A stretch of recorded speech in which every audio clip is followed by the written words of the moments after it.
Hey there, how there, ho there. It's Jeff Cutter Diamond. Welcome you to yet another Cutter Top 10 sports video. I know that the WWE, sometimes people say that, no, it is not a sport. Well, technically it is. I mean, it is on ESPN after all.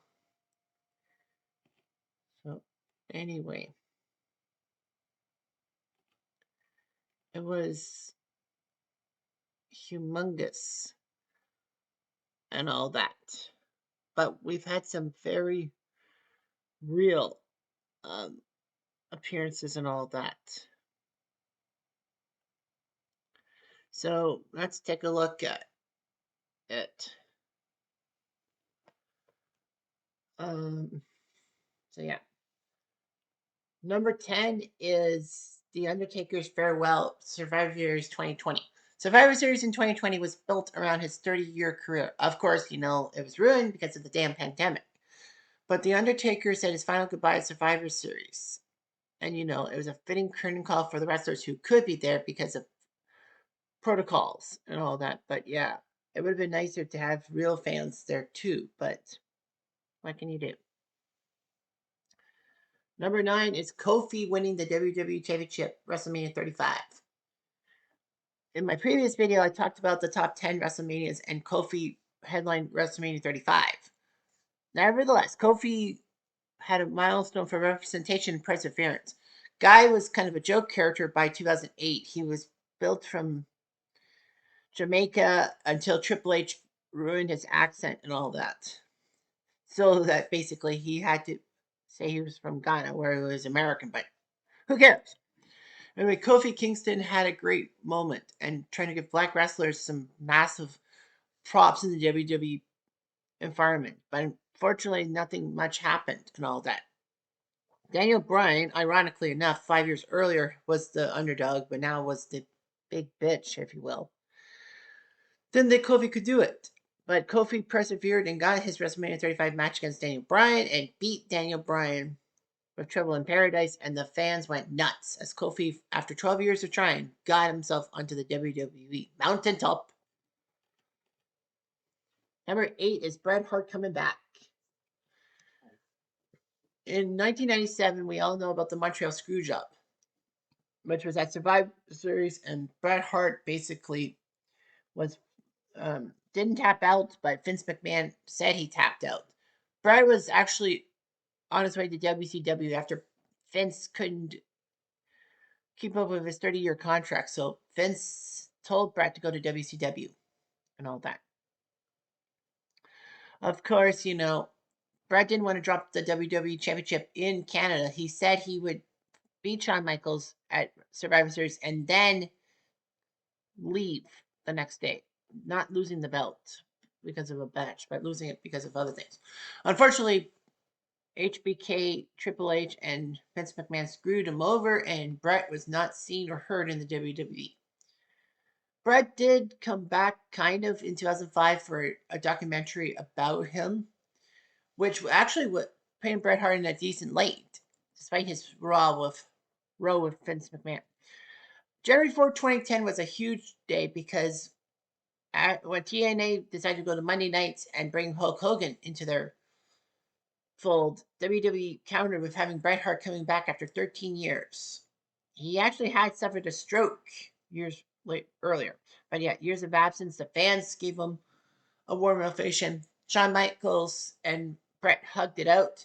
Vince McMahon became a bitch and all that, and then that led to the match at WrestleMania 26. It was a poor match. Like Bret did beat Vince McMahon and made him tap, but it was kind of the buildup was not really the best.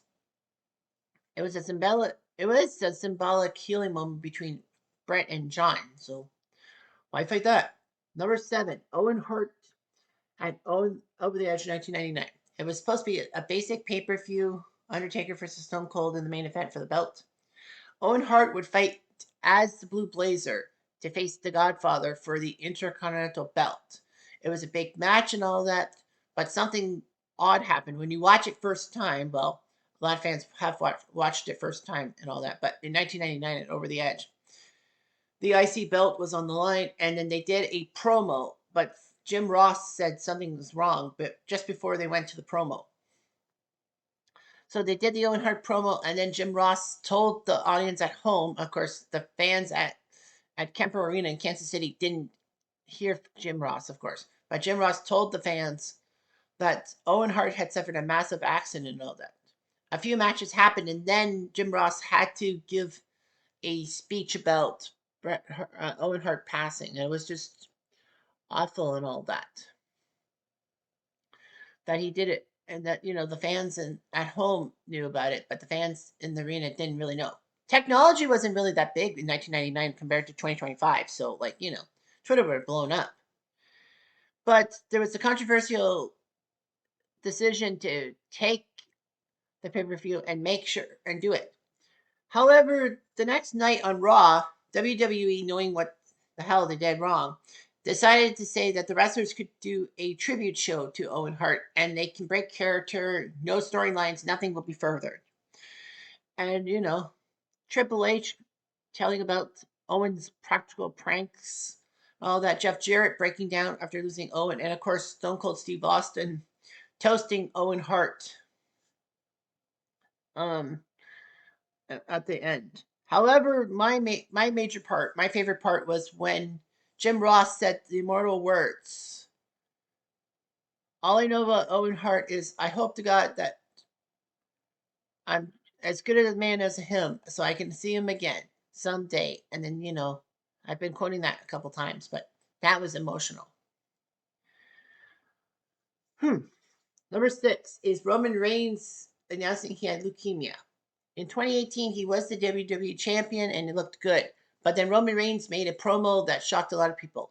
He, of course, broke kayfabe and called himself, and he was Joe Anoa'i from the Anoa'i family, the one that had Yokozuna and the Samoans, among others, and The Rock.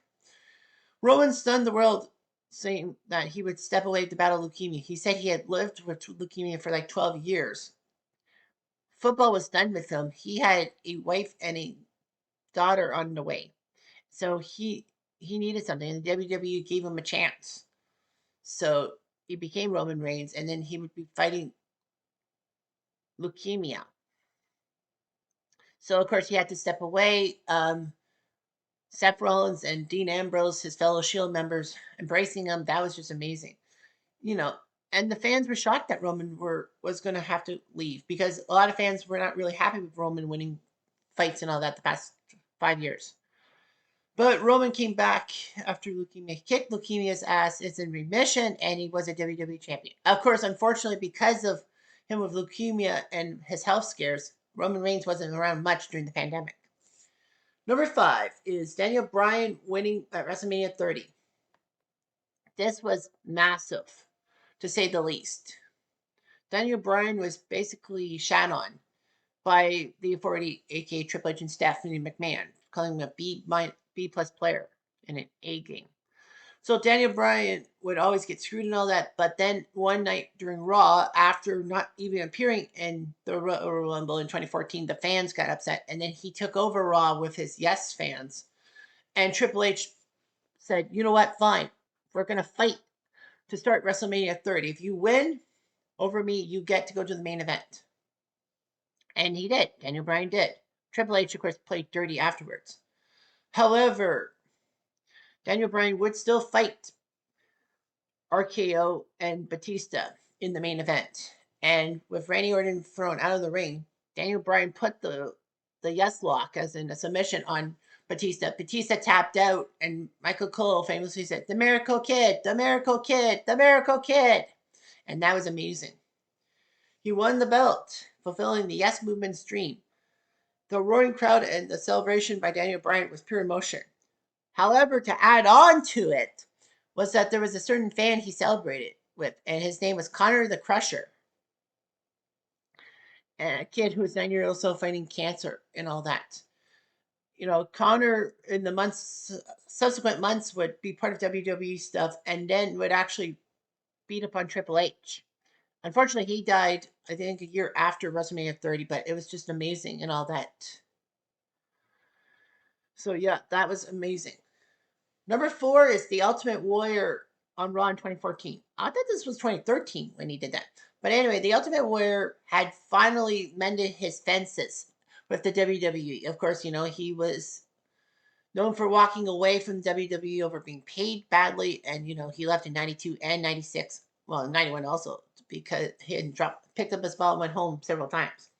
The WWE then decided to make this DVD called "The Self Destruction of the Ultimate Warrior," and basically, not much positivity came out of it. Warrior was angry and wanted to sue WWE. Fortunately, though, the Warrior would make things happen, and then by 2014, the WWE decided to give him a spot in the Hall of Fame, and he did it. And then the next night, he would say, "Speak to me, Warrior!" And then he would wear a Ultimate Warrior mask, well, Jim Hellwig, and basically tell himself that the spirit will live in everyone forever. Unfortunately, though, the next day while leaving the hotel, he had a heart attack and died. It was just shocking that, he was on Raw one night and then the next night, poof, he's gone. Legacy, living forever, immortal, all that. We we didn't get to see Warriors like stuff after the Hall of Fame except for that one night. Number 3, HBK Ric Flair. I'm sorry, I love you. WrestleMania 24. This was big. Ric Flair said he would not retire from WWE in 2007, but Vince McMahon forced him to, saying that the next match you lose is your last. But Ric Flair would make several wins and all that, some by disqualification. So basically, Ric Flair wanted to fight somebody, and his WrestleMania 24 dreams came true as Shawn Michaels would fight him. Flair begged for the match with Shawn Michaels, even though HBK didn't want to hurt Ric Flair. After all, they were friends in a sense. So it was a big match in Orlando. HBK Ric Flair put on a show, and then Ric Flair begged to have Shawn Michaels beat him up, and then HBK uttered the words, which was a low audible, but saying, "I'm sorry, I love you," and then super kicked him and won the match. Shawn Michaels embraced Ric Flair immediately after the match and all that. But what's also big was the next night on Raw was when they had a tribute to Ric Flair, and Ric Flair said he had the greatest career ever, and I said, "Don't be sad about me retiring." Triple H came by, and then with some of Ric Flair's people from WCW, including holding up 4 fingers, meaning the 4 horsemen. It was just amazing and all that. Batista, Chris Jericho, John Cena would play tribute. Arn Anderson, a few other WCW guys, and then everyone in the WWE locker room came out and gave him a salute and all that. Vince McMahon even came in the ring to raise Ric Flair's hand, and then the Undertaker, like after Raw ended, paid tribute to Ric Flair. Of course, Ric Flair would fight in a few promotions after 2008, but whatever. Number 2 is Edge's retirement in 2011. Edge was a great competitor and all that. Him and Christian were a great tag team, winning, I think, 7 tag team belts or something like that, or 5, and then he won with other people. But Edge decided to go all alone in singles competition, and it worked out for him. He embodied himself. He was decent by in 2004. Apparently, after being booed in a match at SummerSlam in his hometown of Toronto, he decided to turn bad guy, and it worked. He had Lita, who was Matt Hardy's squeeze, and then Edge and Lita were a power couple in 2006. A couple times Edge won the WWE belt before losing to John Cena in that that ladder match in Toronto at Unforgiven, and Cena winning. I cheered when Cena won because John Cena was my boy, not Edge. Anyway, Edge decided to have a tearful farewell speech and all that because he had to retire due to injury, his neck problems. Got that, and the WWE medical staff couldn't clear him. So, despite working WrestleMania 27, he had to retire. And it was just amazing and all that. His farewell speech was big, and the fans loved him. And it was a reminder of the sacrifices wrestlers make for their passion. I think part of Edge's problem was that in 2001, when he did that famous spear off the 20-foot ladder on Jeff Hardy and landed the way he did, it hurt him. But yeah, Edge is in AEW, the turncoat, as I call it. But yeah, Edge came back in 2020. It was amazing to see him back at 2020 Royal Rumble. And yes, this was with fans because that was before the pandemic ruined everything. It was amazing. And number one, what else? Eddie Guerrero's tribute and passing. You could probably have said Chris Benoit too, but unfortunately, you know about Benoit's thing. Benoit, if Chris Benoit did not do the things he did, he died, but that he didn't do what he did, it definitely would have been top 10 material. But yeah, they did. Well, Chris Benoit, they did the tribute, the Raw 3 hour tribute, and then I actually missed it. I think I missed it or something, and then I was going to watch the rerun after work. But then WWE said that the Chris Benoit situation, and they had to scramble for alternate programming. Nevertheless, in 2005, Eddie was in a Minneapolis hotel November 11th, I think it was 2005 when he died, or was it 9th? I think it was the 11th. But yeah, he passed away, and everyone was shocked. He died of a heart attack. Well, it was kind of caused by his previous drug use, but he had been clean for years. But it still doesn't matter. But yeah, Eddie has passion. Of course, Raw and SmackDown were going to have what they call a super show, as in both shows were going to be taped at the same time in Minneapolis. But Raw, yeah, Raw and SmackDown blended the lines. It was just Raw versus SmackDown people, and the good guys would wear Eddie Guerrero t-shirts. The bad guys wouldn't. And there were massive tributes. Cena, Triple H, Rey Mysterio, Chris Benoit obviously had the best tribute in a sense. Chavo Guerrero, obviously. But Chavo was in his Kerwin White gimmick, but he abandoned it, thankfully, for the whole fact of Eddie's death and all that. Like, Vicky Guerrero was brought into the WWE in a sense to be a good girl, but then turned like a bitch. So was Chavo. But yeah, it was amazing and all that. And then John Cena, I can't remember who Cena beat, but he beat somebody, and then he famously um took off his shirt and all that, and then placed the WWE Championship, which he had, in the ring, saying that Eddie would be forever a champion. Of course, there was the rumors that SmackDown, when they were doing the taping, Eddie Guerrero was going to be the World Heavyweight Champion.